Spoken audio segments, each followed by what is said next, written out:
দর্শক এই মুহূর্তে যুক্ত করা হয়েছে আপনাদেরকে পল্টন থেকে। একটু আগে কিন্তু পল্টনে টিয়ার গ্যাস ছিল পুলিশ, যার কারণে কিন্তু একটু আগে খুবই ভয়াবহ অবস্থা বিরাজমান ছিল এখানে।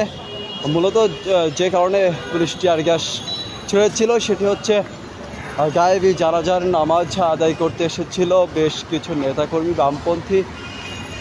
এক পর্যায়ে পুলিশের সাথে তাদের বাকরুদ্ধ এবং কথাবার্তা হয় হট্টগোল, এবং